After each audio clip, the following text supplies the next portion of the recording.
El nuevo Consejo Municipal de la ciudad sesionó por primera vez bajo el liderazgo del alcalde Aquiles Álvarez, quien dio la bienvenida a los 15 ediles y los invitó a trabajar bajo el compromiso de devolverle Guayaquil a su gente. Entre los puntos que se trataron fueron la designación del abogado Felipe Cabezas como secretario municipal, asimismo la elección de Blanca López como vicealcaldesa y finalmente se designó a Raúl Chávez para integrar la comisión permanente de mesa de excusa y calificaciones. La nueva autoridad dijo que asume la designación para cumplir un objetivo de hacer de Guayaquil una ciudad a la altura de nuestros sueños. El oficialismo requiere 46 votos para evitar una posible destitución del presidente de la República, tarea que se ve cuesta arriba después de que la mayoría de la Asamblea obtuvo este domingo un respaldo de más de 92 legisladores. Pero entre quienes votaron a favor de las nuevas autoridades, aclaran que eso no tiene nada que ver con el juicio político. Por ejemplo, en Pachacutic, al menos 5 asambleístas que respaldaron a Saquicela se desmarcan de un compromiso que incluya destituir al presidente. El juicio político al presidente Guillermo Lasso se ha iniciado. La Organización de los Estados Americanos emitió un pronunciamiento haciendo un llamado al debido respeto del procedimiento. La secretaria general de esta organización internacional enfatiza la necesidad de que el juicio político ofrezca todas las garantías de justicia y respeto a las normas del debido proceso. Además, la OEA exhorta a que los términos y plazos presidenciales se ejerzan de más pleno derecho, sin presiones ni amenazas. A los actores que participan del proceso de fiscalización contra Lasso, hace un llamado a que participen con responsabilidad y mesura política. En la Asamblea Nacional del Ecuador se dio inicio al juicio político al presidente Guillermo Lasso y se espera una jornada de alta tensión y manifestaciones en los alrededores del Palacio Legislativo. Ante esta situación se han dispuesto un importante despliegue de seguridad a cargo de 500 uniformados de la policía y las Fuerzas Armadas. 2 manifestaciones se llevarán a cabo cerca del Palacio Legislativo, siendo una de ellas liderada por la CONAIE, cuyos miembros se concentrarán en el Parque El Arbolito. El gobierno nacional ha delineado los últimos detalles que la defensa del presidente Guillermo Lasso requiere en el juicio político en su contra. La primera parte será ir a la asamblea, lo hará al mediodía cuando sus acusadores ya hayan intervenido. Le acompaña todo el gabinete ministerial cuyos miembros entrarán a la asamblea unos minutos antes. Hasta la tarde de este lunes se definiría si también lo acompañará su esposa y el vicepresidente Alfredo Borrero. El discurso del mandatario quedó definido y tendrá 3 ejes: defenderse de la acusación de peculado, argumentar por qué el juicio es ilegítimo y finalmente pasar a la ofensiva contra los asambleístas que, según el mandatario, privilegian sus intereses políticos y particulares.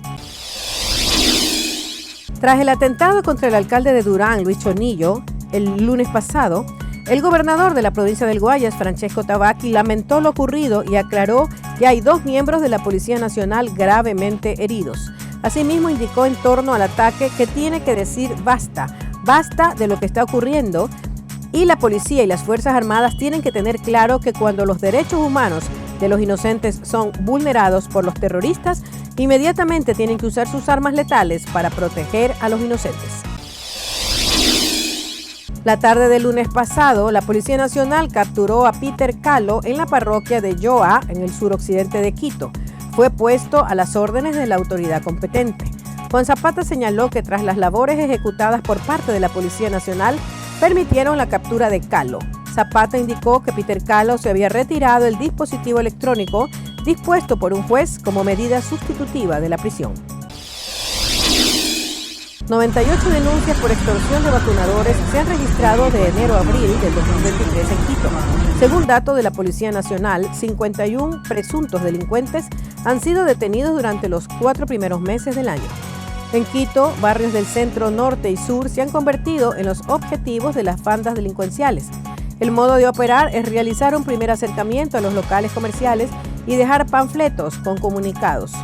El teniente coronel Juan Francisco Chacón, comandante del distrito de la Policía Nacional, Manuela Sáenz, explica que después del primer acercamiento, los presuntos extorsionadores inician con las visitas y agresiones a los propietarios y trabajadores de los locales comerciales.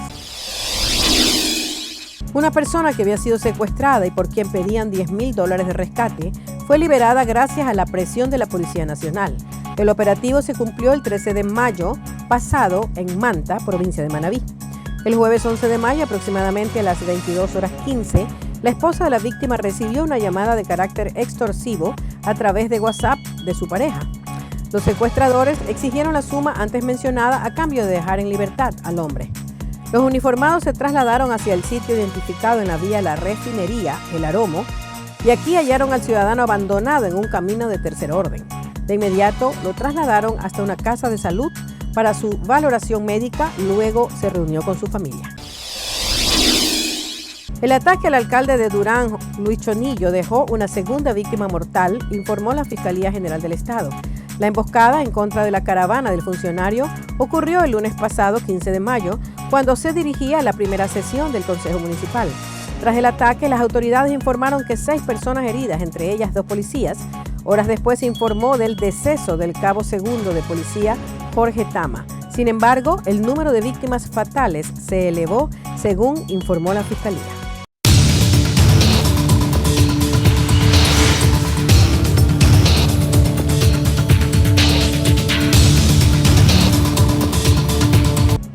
Los agentes de la patrulla fronteriza de Estados Unidos han visto una caída del 50% en la cantidad de migrantes que cruzan la frontera desde que la política de inmigración de la era pandémica, conocida como Título 42, expiró a la medianoche del jueves. Las autoridades, utilizando ahora el Título 8, ya expulsaron a miles de personas, frente a un escenario que el presidente Biden definió como tranquilo, a diferencia de lo que él había previsto el miércoles pasado. Mucho mejor de lo que todos esperaban. El secretario Alejandro Mayorkas enfatizó que la expansión de las vías legales bajo el presidente Joe Biden no tiene precedentes. Lo que establece nuestra regla es que un individuo debe acceder a las vías legales que hemos puesto a su disposición. Si no lo han hecho, entonces deben haber buscado alivio en uno de los países por los que han viajado y se les ha negado. Y si tampoco lo han hecho, no es una prohibición de asilo, pero tienen un umbral de prueba más alto que tienen que cumplir. Los republicanos, por su parte, no creen que las nuevas políticas puedan funcionar y sostienen que nuevas caravanas de migrantes son inminentes. Los últimos 2 años y medio hablan por sí solos. Tuvimos 5 millones de personas que ingresaron ilegalmente a este país, 1,5 fugas. Es insostenible. Las autoridades estadounidenses admiten que aún podría materializarse una oleada de inmigrantes indocumentados en los próximos días, incluso cuando las prohibiciones de 5 años y el enjuiciamiento penal están ahora en las cartas para aquellos que buscan desafiar la ley. Bajo el principio de cooperación, varias agencias de la ONU proponen un plan basado en la solidaridad y el derecho internacional para proteger a los refugiados y migrantes que se encuentran en la frontera sur o que están atravesando procesos migratorios en Estados Unidos. Necesitamos fortalecer nuestro llamado para que cualquiera de esas medidas adicionales incluyan la expansión de los reasentamientos, aunque ninguna de estas medidas pueden reemplazar la responsabilidad de los Estados Unidos en este caso, de permitir que las personas lleguen a su territorio para solicitar asilo. La ONU también ha hecho un llamado a apoyar los organismos que se encuentran en la frontera y que trabajan en la provisión de albergues y para que los migrantes tengan acceso a asistencia humanitaria y a información verídica. Un elemento realmente importante, por supuesto, es la información clara y concisa para los migrantes, para que sepan cuál es la situación, cuáles son sus derechos, cuál es la información real, en lugar de confiar en rumores, las redes sociales y otros canales, lo cual genera mucha confusión. La regla que restringe el acceso a los solicitantes de asilo que llegan de forma irregular después de transitar por otro país es incompatible con los principios de las leyes internacionales para los refugiados, enfatizan. Instamos encarecidamente a los gobiernos, incluido Estados Unidos, a garantizar el acceso al proceso de asilo independientemente de la nacionalidad de los solicitantes. Según la ONU, la actual crisis migratoria en el continente americano no tiene precedentes. El número de autobuses con migrantes que han llegado al Centro de Transferencia de Caridades Católicas tras la culminación del Título 42 se ha incrementado. Algunos extranjeros procedentes de Eagle Pass llegaron a Houston y aseguran que han pasado meses tratando de cruzar la frontera. Muy, pero muy difícil. Nos ha tocado dormir en la calle, pedir, hacer cosas que nunca habíamos hecho. Ángel es un electromecánico industrial que busca llegar a Nueva York. Salió de Venezuela el 8 de septiembre de 2022 acompañado de su esposa y sus 4 hijos. Señala que la situación que se vive en su país natal los obligó a emigrar y buscar una mejor vida. Un sueldo mensual son de $20 y un paquete de pañales vale $15. Un kilo de arroz le vale $10 y yo con mi familia de 4 niños y mi esposa, como verán, no nos alcanza para nada. La mayoría de los extranjeros recibidos por Caridades Católicas cuentan con un patrocinador y permanecerán en el centro de transferencia 2 o 3 días. Llegando lo vamos a procesar, le vamos a ofrecer algo de comer, si se quieren bañar le vamos a ofrecer cuartos privados para que se puedan bañar y vamos a evaluar sus boletos, la mayoría ya tienen boletos en mano para que puedan viajar a sus patrocinadores. Si es necesario, la organización también ayuda a los migrantes con boletos para llegar a su destino. Se espera que la frecuencia semanal aumente a 5 autobuses procedentes de la frontera, cada uno con capacidad para 50 personas. Las organizaciones fronterizas se han preparado por semanas para enfrentar los cambios que llegaron con el fin del Título 42, mientras esperan una mayor afluencia de migrantes en Nogales, Sonora, que buscan cruzar la frontera para pedir asilo en Estados Unidos.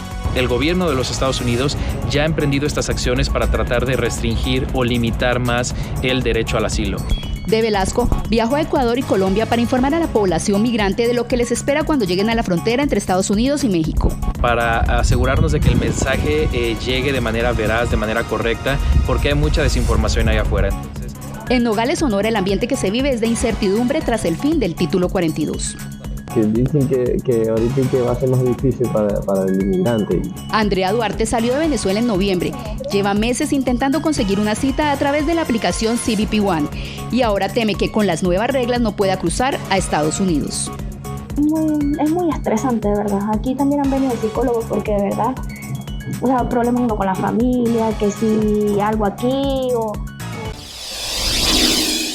El caso colombiano. El embajador de Colombia ante Washington, Luis Gilberto Murillo, aseguró que continúan trabajando en las mesas técnicas para la apertura de los centros de procesamiento migratorios con el fin de frenar la migración irregular. Que sea una migración regular, que sea segura, que sea ordenada, que sea legal, y esto porque no queremos y es el propósito de que las familias no se arriesguen al recorrido que se está haciendo por el Darién. Murillo explicó que el objetivo principal es que los migrantes que pasen los filtros y sean elegidos se puedan acoger en programas de refugiados, reunificación familiar y hasta permisos laborales. Estos centros es que crean muchos puntos para que las personas puedan obtener información y tener un trámite expedito. Eso significa que se están abriendo más posibilidades de una migración regular. Según Stephanie López, consultora en políticas migratorias, la información de estos centros regionales de procesamiento migratorio debe ser clara y concisa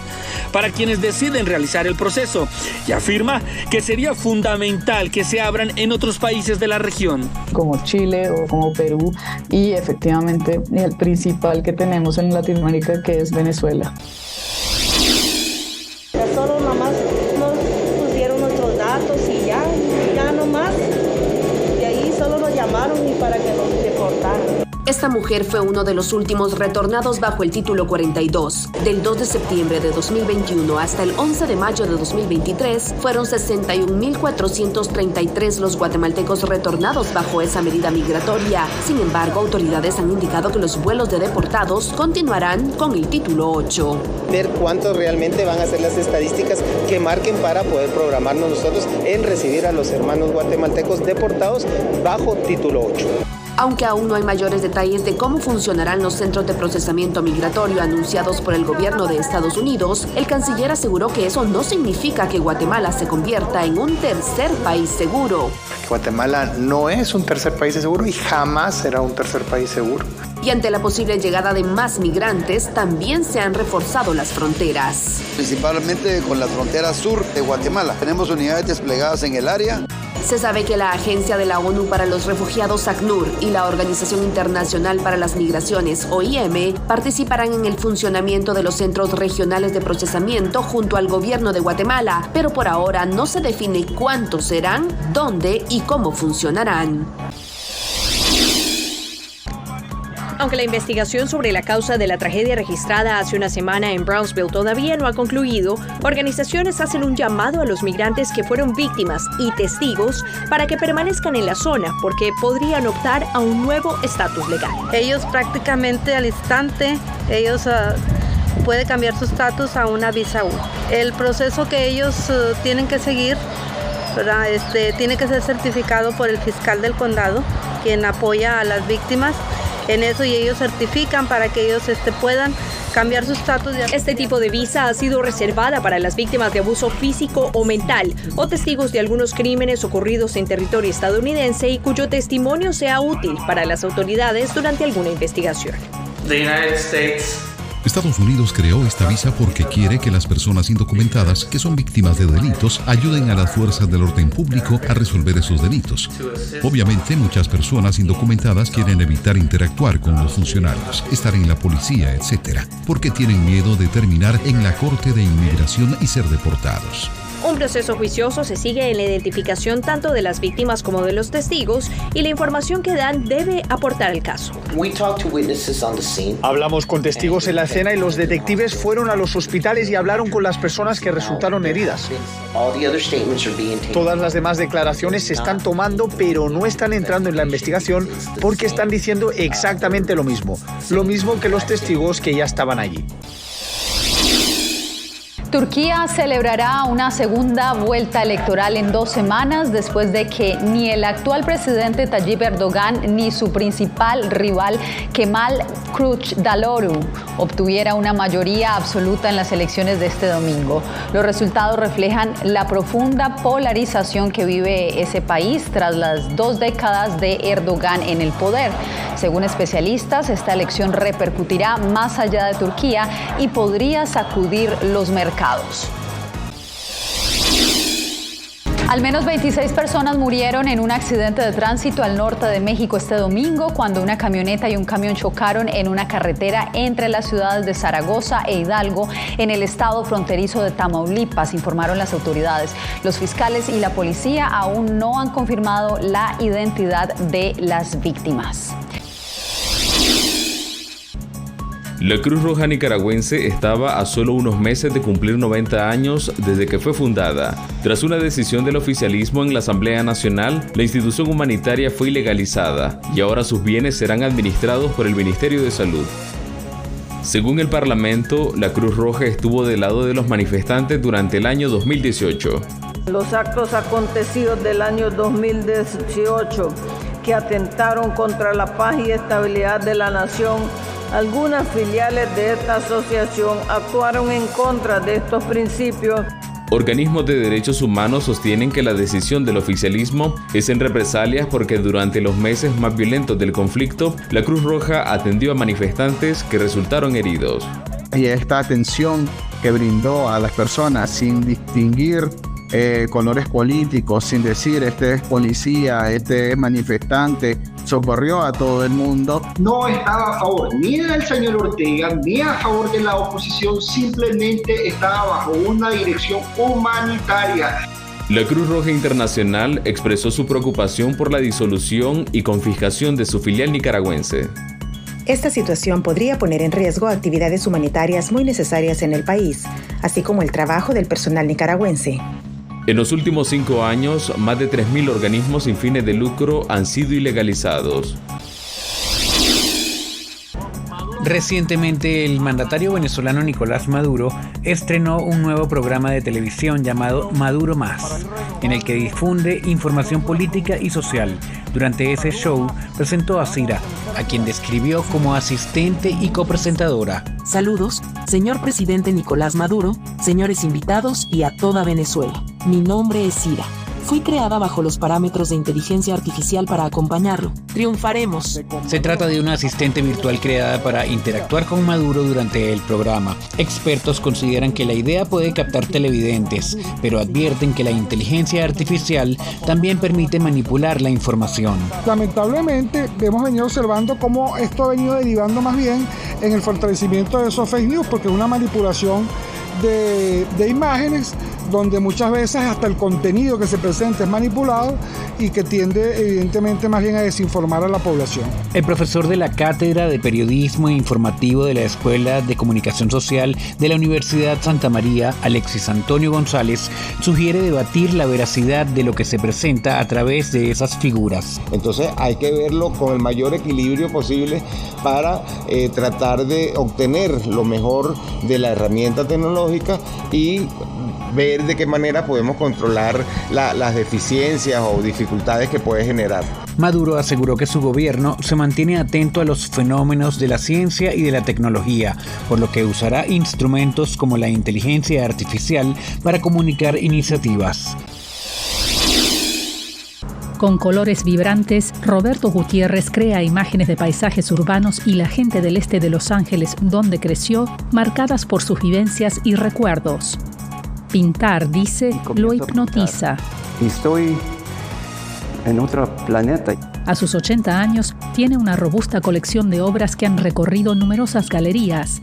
Aunque algunas están influenciadas por sus artistas favoritos, Modigliani y Van Gogh, así define su arte. Es un autorretrato de Roberto Gutiérrez, el pintor y el humano. Y en el que vuelca el corazón y dedicación, señala la historiadora de arte Susana Bautista. Roberto Gutiérrez, como artista, es un gran observador.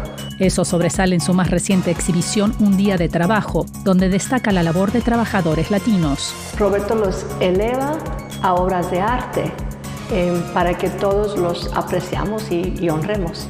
Y a pesar de encantarle el color, porque en blanco y negro solamente quería que la gente poniera atención de los obreros que están trabajando, que también haciendo la lucha y nosotros no le hicimos nada de caso. Gutiérrez también ha enfrentado dificultades en su vida. Creció en la pobreza, pasando hambre, con una madre inmigrante de México que luchó para mantener a una familia de 10. Y eso se quedó conmigo. Experiencias que han dejado huellas en sus lienzos. Bien, y Canadá celebra por estos días el Festival de Tulipanes más grande del mundo, un colorido evento que convirtió a Ottawa en epicentro de una tradición que se remonta a la Segunda Guerra Mundial, cuando Canadá albergó a la princesa Juliana y a sus hijas durante la ocupación nazi en los Países Bajos. En agradecimiento, la familia real holandesa envió 100 bulbos de tulipanes. Con esta historia llegamos al final de esta emisión. Gracias por conectarse con nosotros en El Mundo al Día.